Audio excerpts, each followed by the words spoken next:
ver cómo elegir pruebas estadísticas para variables numéricas.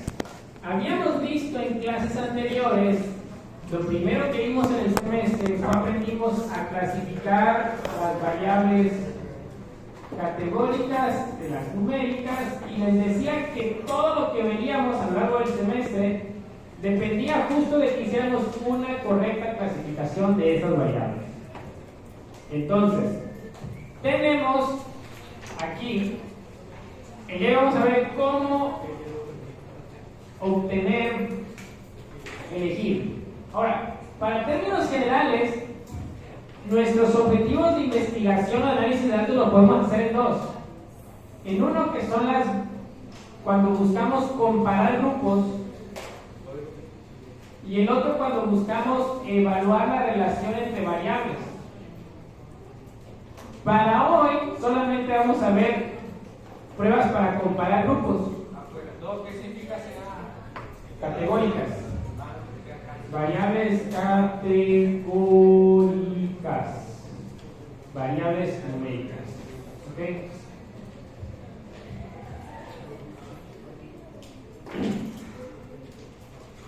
Bien. Ahora con esto del examen, que no les estoy la nota, pero alguien me mandó, no sé quién me mandó un TikTok. Luego mandan buenos TikToks, la verdad. Solo que se me olvida ponérselos. Me mandó un TikTok acerca del examen. Esto es bueno, hoy vamos a ver el punto 1. Me mandó este TikTok acerca del examen. Todo el engranaje falla, igual no es una tuerca o un tornillo, igual es el mecánico.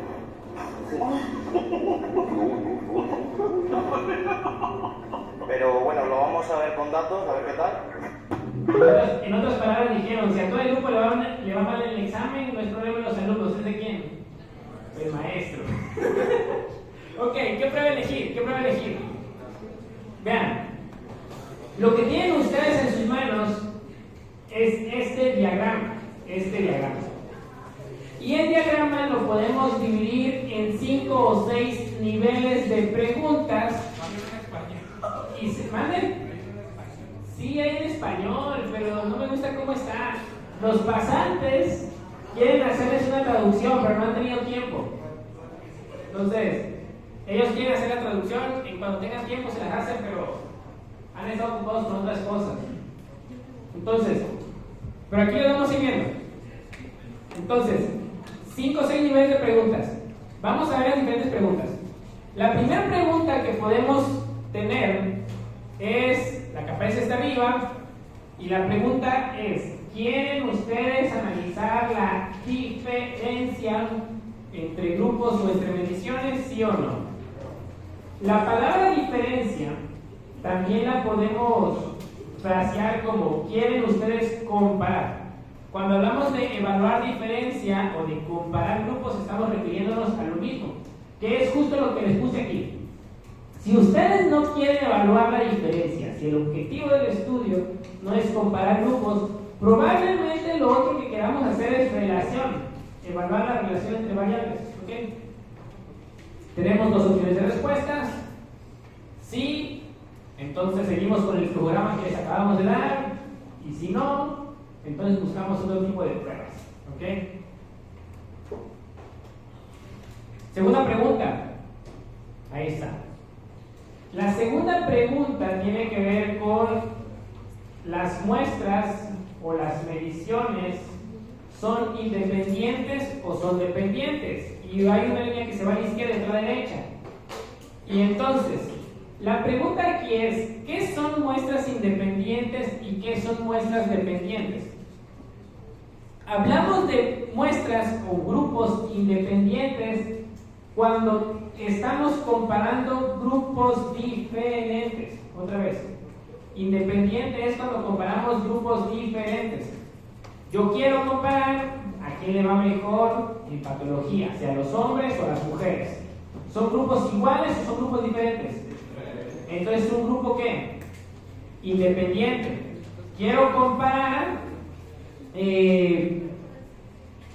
por ejemplo, la prevalencia de obesidad en México y la prevalencia de obesidad en España. ¿Son grupos iguales o son grupos diferentes? Entonces, esas son muestras que independientes.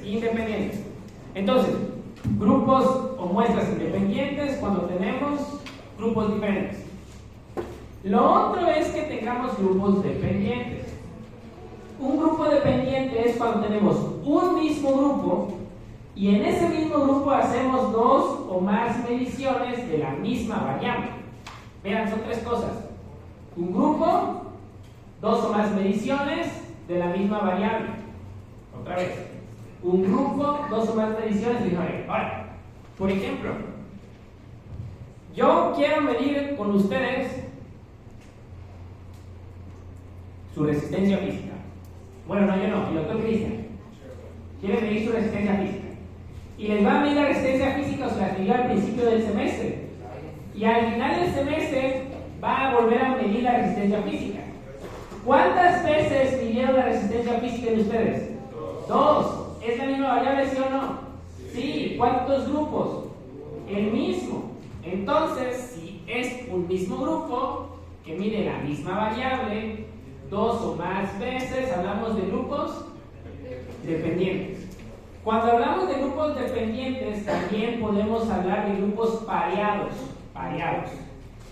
Grupos pareados. De par, match. Paired. Ok. Segunda pregunta. Muy bien. Tercer nivel.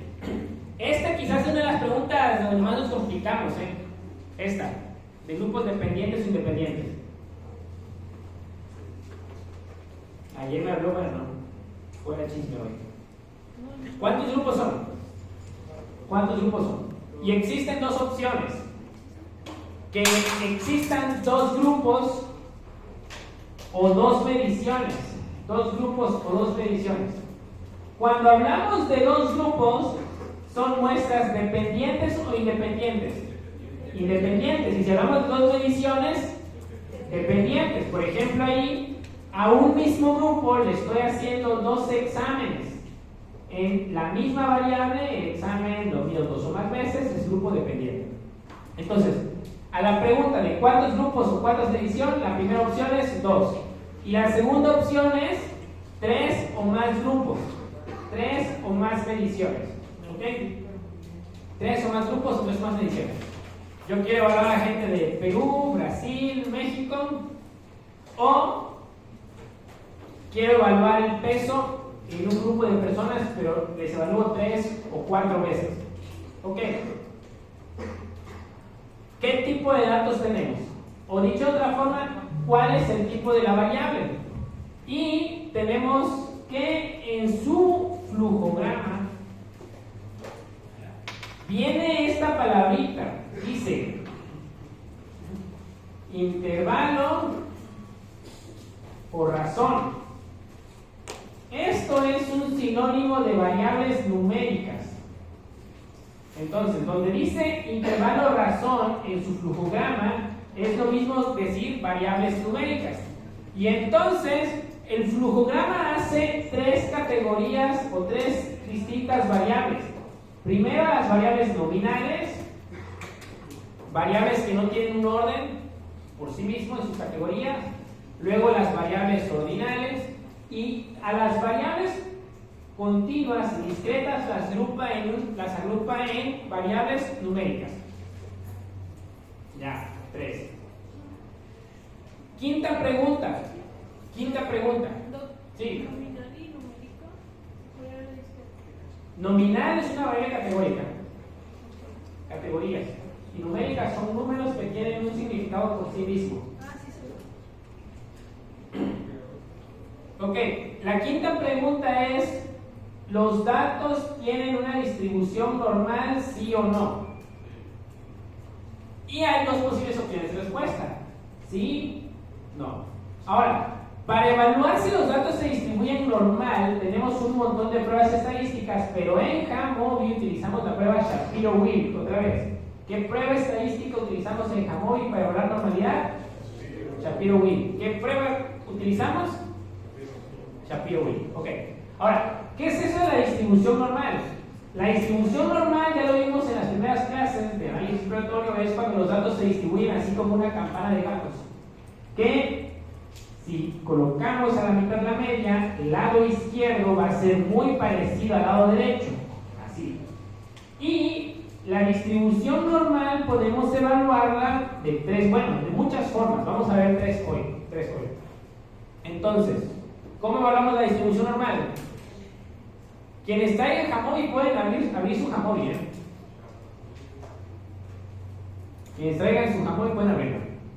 Entonces, tenemos dos opciones. Ahora, habla de distribución y de varianzas. Para la clase no nos vamos a meter con evaluar varianzas, solamente con evaluar la distribución.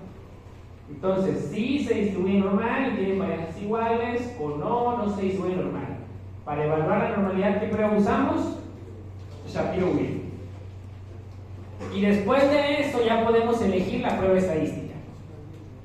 Toda esta fila que dice use, vean, toda esta fila, todo lo que viene aquí, todo esto son pruebas estadísticas. Aquí hay solamente 10 pruebas estadísticas. No me importa que se las aprendan, me importa que sepan decidir cuándo utilizarlas. Siempre ustedes pueden recurrir a esto, a este diagrama. Ahora, vamos a ver cómo evaluar la normalidad de los datos. Vámonos a Jamovi. Ahora, ¿qué es esto de la distribución normal? Vean, aquí tenemos una variable numérica que es el coeficiente intelectual. El coeficiente intelectual lo medimos en un puntaje. Y cuando hablamos de coeficiente intelectual, puede haber personas que tienen un coeficiente menor a 70. Decimos que pues hay algo que no está bien, ¿no? Eso lo ven en pediatría, cuando hablan de parálisis, ¿verdad? De parálisis cerebral, uno de los indicadores tiene que ver con el coeficiente intelectual, ¿no? Y también hay personas a veces que decimos que son genios, que tienen un coeficiente intelectual arriba de 130, ¿no? Pero puede haber personas un poco más normales, que están por ahí de 80, 85, 90, otros que tienen un poco menos que esas, pero hay personas que tienen el mismo puntaje, un puntaje muy parecido, y en una gráfica de distribución lo que hacemos es colocarlo hacia arriba. Si hay más personas con coeficientes intelectuales así, los colocamos hacia arriba, hacia arriba, hacia arriba, de tal forma que si completamos toda nuestra distribución va a quedar algo así. Donde vemos que nuestra distribución está más elevada, significa que hay mayor cantidad de personas con ese coeficiente intelectual, y donde vemos que nuestra distribución está muy bajita, significa que hay poca cantidad de muestras, poca cantidad de personas. Entonces, la distribución, que viene siendo algo así como esta gráfica que ya vimos hace algunas clases. Hace algunas clases me preguntaron cuál era la fórmula. Esta es la fórmula de la distribución normal. Tenemos la media y la desviación estándar. Y lo que queremos es evaluar si mis datos y mi variable numérica se distribuye algo parecido a esto. Si ya tienen su Jamovi, ¿quieren hacerlo o no lo van a hacer? Si no, lo tenemos aquí en la pantalla, no se preocupen. ¿Alguien abrió su Jamovi? Bueno, está bien. No pasa nada. Entonces, yo aquí tengo unos datos. Mis datos es el tiempo de sueño de los niños. ¿Qué variable es el tiempo de sueño? ¿Categórica o numérica? Numérica. Entonces, lo que hago es ir a análisis. Ahí está. Voy a la pestaña de análisis. En exploratorio de descriptivos, lo que estuvimos ocupando para las actividades. Luego paso mi variable numérica, la que tenga en la reglita, al recuadro que dice variables, y luego voy a activar las opciones que dicen normalidad. ¿Qué prueba utilizamos? Ok, Shapiro-Wilk. Y también activamos la opción de histogramas, de densidad, y una que dice gráfico QQ por aquí. Gráfico QQ. Y nos van a salir estos resultados. Este es nuestro cuadro de resultados. Si viene, ¿qué cantidad de muestras tengo en este cuadro? 100. ¿Cuántos dolores perdidos? Ninguno. ¿Cuál es el promedio de tiempo en horas que duermen los niños? 8 horas. Lo que debemos dormir nosotros. La desviación estándar, 2 horas. El resultado de la prueba estadística, aquí está, 0.9. Y el valor P. Ahora, este valor P es para la prueba de Shapiro-Wilk. Y la prueba de Shapiro-Wilk, como es una prueba estadística, adivinen qué tiene también. ¿Se acuerdan los pasos de las pruebas de hipótesis del día de ayer? ¿Cuál era el primero? ¿Cuál era? Recuerden los estatutos. La hipótesis nula. Entonces, la prueba de Shapiro-Wilk también tiene hipótesis nula. ¿Cuál es la hipótesis nula de la prueba de Shapiro-Wilk? Ahí está. La hipótesis nula es que los datos se distribuyen de forma normal, como aquella gráfica. La alternativa sería que los datos no se distribuyen de forma normal. ¿Cuál es el nivel de significancia que utilizamos? 0.05. Y tenemos una regla de decisión. Una regla de decisión. Que si mi valor P es mayor que alfa, ¿qué pasa? Lo rechazo. Entonces, vamos a comparar mi valor P. Aquí está, con mi valor de alfa. ¿El valor P es mayor o es menor que alfa? 2.2 es mayor o es menor que 0.05. Mayor. Entonces, como el valor P es mayor que alfa, ¿voy a rechazar o no voy a rechazar mi hipótesis nula?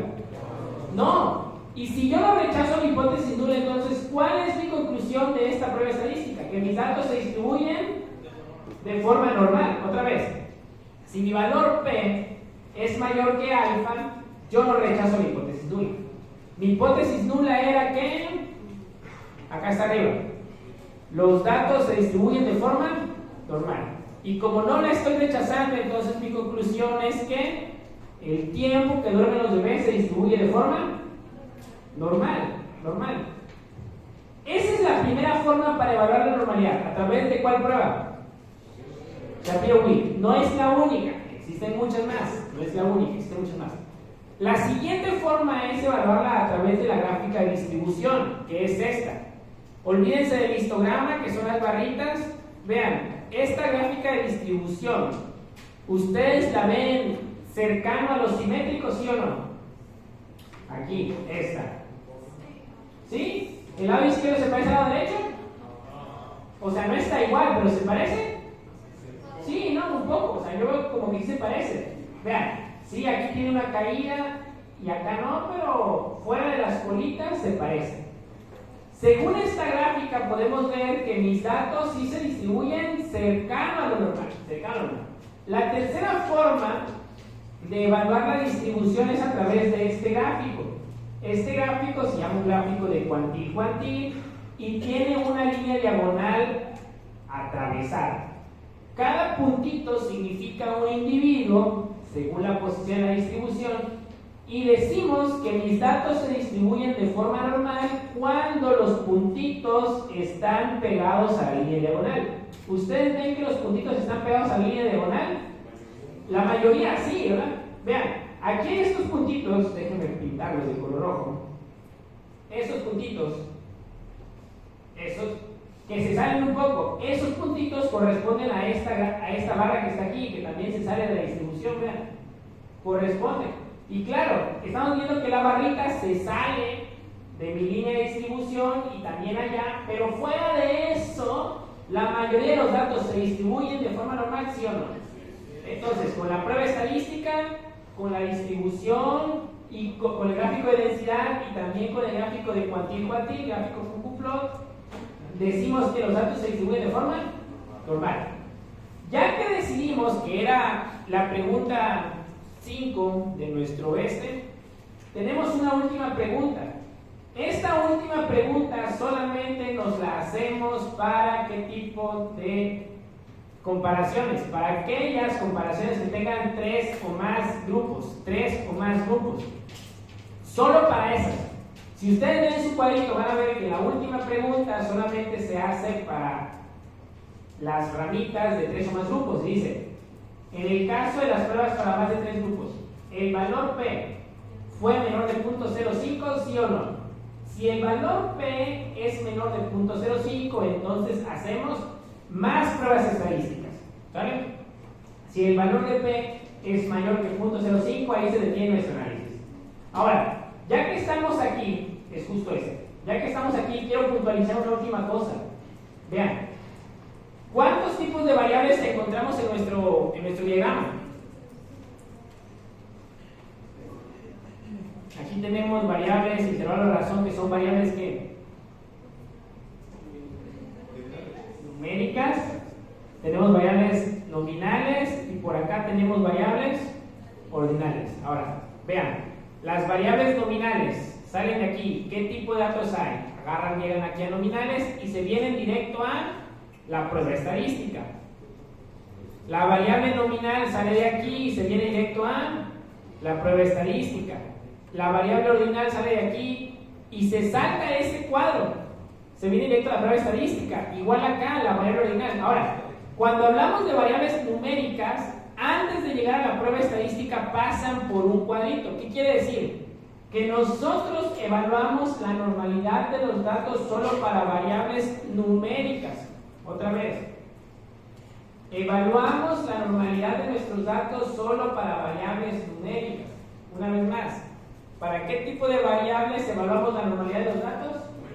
Numéricas. Numéricas. Muy bien. Solo para eso. Solo para eso. Para las variables categóricas no evaluamos normalidad, solo para numéricas. Y entonces, listo. Ok. Esto que hicimos ahorita es cómo podemos elegir las pruebas estadísticas de comparación para variables numéricas. Y seguimos el mismo proceso. La próxima semana vamos a ver las pruebas. Vamos a ver para pruebas pareadas o pruebas, ¿cuál es el otro nombre para pruebas pareadas? Dependientes. Para pruebas independientes, para tres o más grupos. ¿Qué es el diagrama que viene ahí? Ok, dudas, preguntas.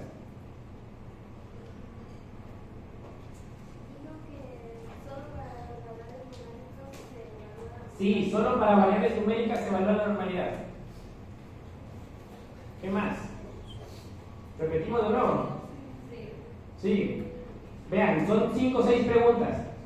Cuando veamos pruebas de comparación, otra vez, cuando veamos pruebas de comparación y nuestra variable sea numérica, podemos utilizar este programa.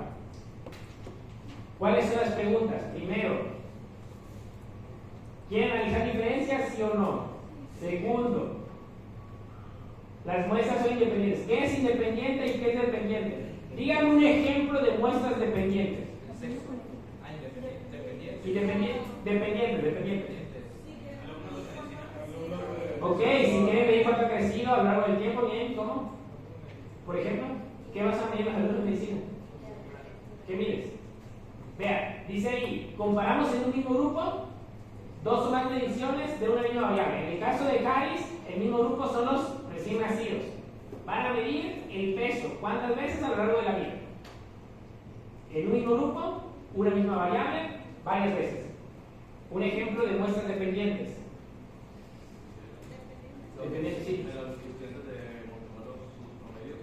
Ok. Puede ser los exámenes de un mismo tema. Y pues, así que parciales. Sí, calificaciones. Otro ejemplo de muestras dependientes. Pruebas de fuerza. ¿Mande? Pruebas de fuerza. Sí, claro. Desarrollan. Claro.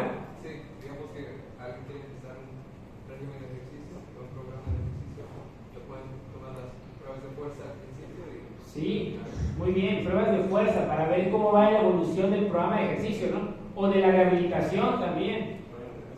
¿Cuál sería un ejemplo de muestras independientes? Ahora sí, Juan. Sexo, a ver, desarrolla más. Sí, grupos independientes, ok. ¿Manden? A contra el B. ¿Quién es mejor? El A. Ok. La normalidad. Normalidad. ¿Cómo podemos evaluar la normalidad? ¿Con qué prueba estadística? Shapiro-Wilk. Luego con la gráfica de distribución y también con cuantil. ¿Dudas? ¿Preguntas? Ya hacemos lo que nos vamos, ¿sale? Sí, manden. Muy Dios. Por paréntesis, no, pero. ¿Y tú sabes? Sí. ¿Cuál es la hipótesis nula para Shapiro-Wilk? Que los datos sí se distribuyen normal. ¿Y la hipótesis alternativa? Que los datos no se distribuyen normal. ¿Ya? Sí. Con el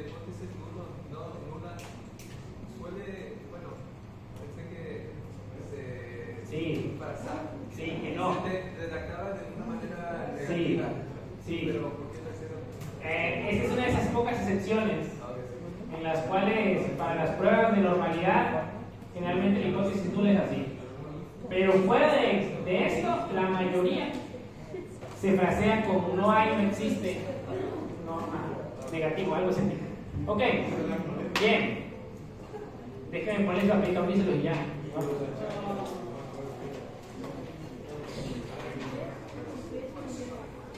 Oigan, bueno, ahorita.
Déjenme aprovechar para explicarles algo que me preguntaron ayer y que ya no hicimos. ¿Se acuerdan que ya hablamos del valor P? Y dijimos que el valor P nos ayuda a tomar decisiones. Y Mish me preguntó qué es el valor P. Y la definición que les di no la logré transmitir. Esta noche estaba buscando ¿cómo se llama? Una visualización que nos ayude a entender un poco mejor qué es el valor P. ¿Qué es el valor P? Entonces, es esta, déjenme abrirla. Y aquí está.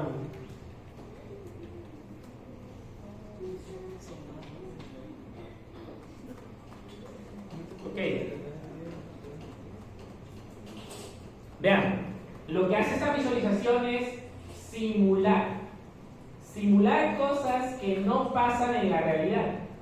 Otra vez, simulamos cosas que no pasan en la realidad, pero nos ayuda a entender qué es el valor P. Entonces, lo que ven ahí arriba, que es esa distribución azul, es la distribución de su población. Aquí están calculando una media, imaginemos una media, un promedio de lo que sea, y entonces arriba es una población. Ahora, lo que nosotros hacemos cuando analizamos datos es que agarramos una muestra y entonces vamos a elegir una muestra de ¿qué les parece? 6, 7 individuos, ¿cuántos? 6. Y van a ver cómo caen 6 individuos, 5 bolitas. Cada bolita es un individuo y van a calcular para esas 6, esa muestra de 6 individuos o de 6 unidades, 6 observaciones, calculan el promedio y el promedio va a caer aquí abajo. Ahí va. Ahí está, 6, calculan el promedio y baja. Eso es lo que hacemos. En la realidad solamente agarramos una muestra. Pero esta visualización nos permite hacer más muestras. Imaginemos que tenemos la cantidad suficiente como para sacar otra muestra. La cantidad de dinero, la cantidad de tiempo. Eso nunca ocurre. Y agarramos otra muestra. O que agarramos a 50 alumnos de segundo año y a cada uno le pedimos que agarre una muestra de 6 individuos, que mide el promedio y lo grafique aquí. Y vamos a agarrar 50 muestras. Van a ver ahí un montón de gente cayendo. Ahí están, 50 muestras. Y podemos hacer, esto en la realidad no ocurre, pero podemos pedirle que nos agarre, muestre 500 veces. Y ahí está. ¿Qué son esas? Son 500 muestras. A cada muestra le calcula el promedio y lo viene a graficar. Ahora vean, esas bolitas que están en esta distribución de aquí abajo no son individuos. ¿Qué son? Medias, son promedios. Son promedios. Y en promedio, estos promedios van a ver dónde hay mayor frecuencia de promedios, al centro o en las colas. Al centro, al centro. Entonces, si vemos que hay promedios que salen fuera de estas líneas punteadas, decimos que este resultado es ¿qué? Extraño, extremo. Ahora, no es común que un resultado nos caiga en las colas. Lo que es común es que los resultados nos van a caer ¿dónde? En el centro. Entonces, si nos caen en las colas, nos tenemos que preguntar ¿qué está causando que este resultado, que este promedio, que esta diferencia de medias caiga ¿dónde? En las colas, en las colas. Y entonces, ayer les decía que la definición de valor P es la probabilidad de tener un resultado tan o más extremo que el que encontramos. Y vean, aquí, de este lado que está al centro, vamos a agarrar una media. ¿Y cuál es el valor P? Vean cuál es el valor P. Dice ahí, P ¿de cuánto?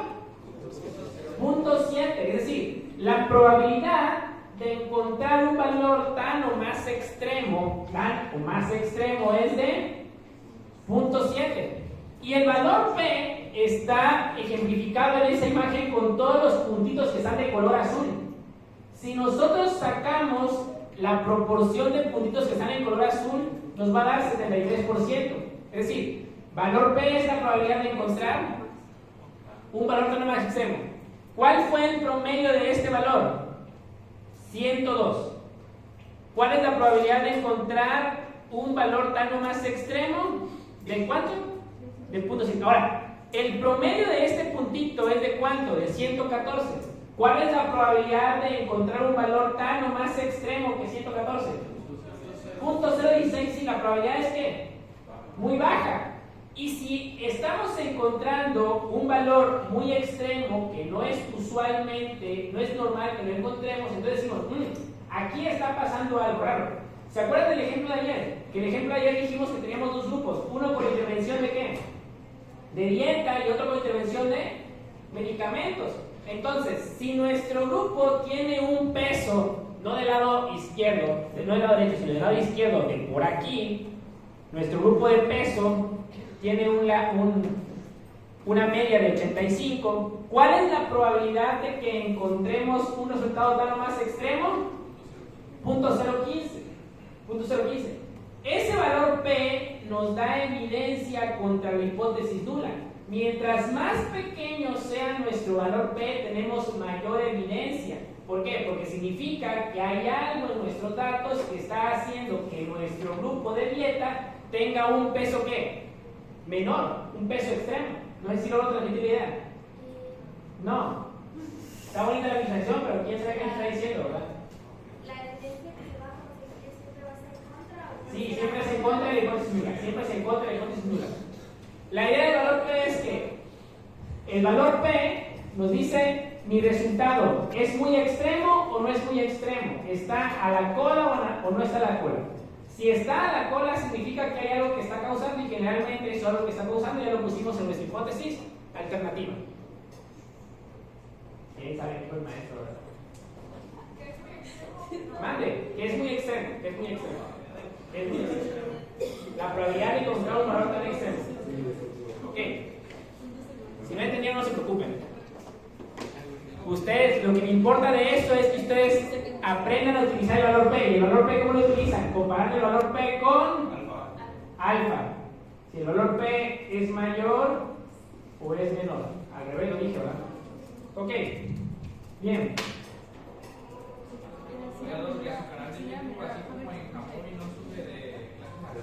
No, de hecho solo puso un poco de esto. Hay valores, hay más videos, canales más chidos. Hola. Listo, ya está abierto el papelito. Sí. No. Es igual.